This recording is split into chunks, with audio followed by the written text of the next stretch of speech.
আপোনালোকক ধন্যবাদ জনাইছোঁ। আপোনালোকে আজি গোসাইগাঁও BEd কলেজে যিটো নেকি ইয়াতে ৰাষ্ট্ৰীয় পৰ্যায়ৰ এটা আলোচনা চক্ৰ ৰাখিছে, এই আলোচনা চক্ৰত আপোনালোকে আহি পেলাই ইয়াৰ কভাৰেজ দিছে। এইকাৰণে প্ৰথমতে আপোনালোকক ধন্যবাদ জনাইছোঁ।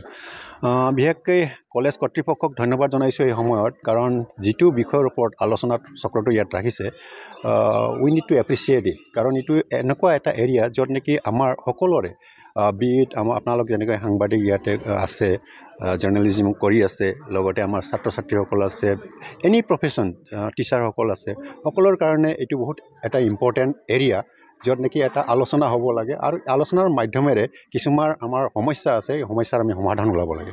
আমি যেতিয়া নেকি সমস্যাৰ সমাধান এনেকুৱা আলোচনা চক্ৰৰ মাধ্যমেৰে ওলাব পাৰিম, এই আলোচনা চক্ৰৰ মাজেৰে যি সমাধানবিলাক আহিব, এই সমাধানবিলাকক আমি ইমপ্লিমেণ্ট কৰিবলৈ আমি চেষ্টা কৰিব লাগিব, যাতে আমাৰ ল'ৰা ছোৱালীবিলাক, আমাৰ ৰাইজ যিসকল আমাৰ ওচৰে পাজৰে আছে, সিহঁতেও যাতে বুজি পায় এনেকুৱা সমস্যা হ'লে আমি ইয়াৰ পৰা কেনেকৈ সমাধান পাব পাৰোঁ।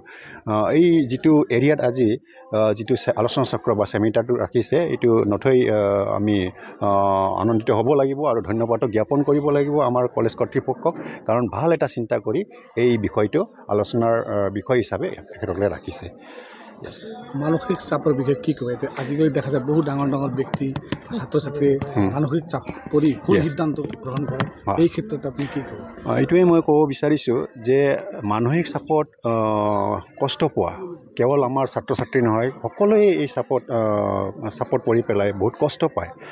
লাইক কি হৈছে এতিয়া আমাৰ কাৰণে আমি কৈ আছোঁ, as we are working in a office, we have also' lot of pressure on us. এটা চাপ সদায় আমাৰ ওচৰত আছে। আৰু আজিকালি এনেকুৱা হৈছে যে চাপটো যে আমাক সময় দিয়ে, এই যিটো চাপৰ মাজত গৈ আছোঁ, ইয়াৰ কাৰণে আমাক যে সময় দিয়ে এনেকুৱা নহয়। ইয়াতে কি হয়, সময় এটা বান্ধি দিয়া হয়, এই সময়ৰ ভিতৰতে গোটেই কামবিলাক কৰিব দিয়ে।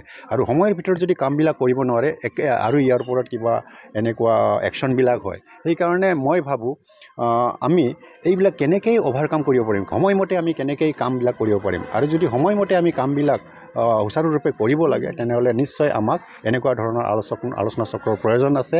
আৰু ইয়াৰ মাধ্যমেৰে যিটো সমস্যাবিলাক আপোনালোকে কৈছে যে ডাঙৰ ডাঙৰ মানুহবিলাকো এনেকুৱা চাপত পৰি পেলাই আজি বিভিন্ন পথ অৱলম্বন কৰিছে, যেতিয়ালৈকে আমি ভালকৈ ইয়াৰ সমাধানবিলাক, এই চাপত পৰিলে কেনেকৈ আমি ইয়াৰ পৰা ওলাই যাব পাৰিম, ইয়াৰ সমাধানবিলাক যেতিয়ালৈকে আমি দিব নোৱাৰোঁ, তেতিয়ালৈকে আমাৰ মাজত এনেকুৱা সমস্যাবিলাক থাকিব। আৰু যিটো পথ আজি লৈ আছে, ডাঙৰে হওক সৰুৱে হওক, যিসকলে লৈ আছে, ইয়াৰ পৰা আমি হাত সাৰি যাব নোৱাৰিম।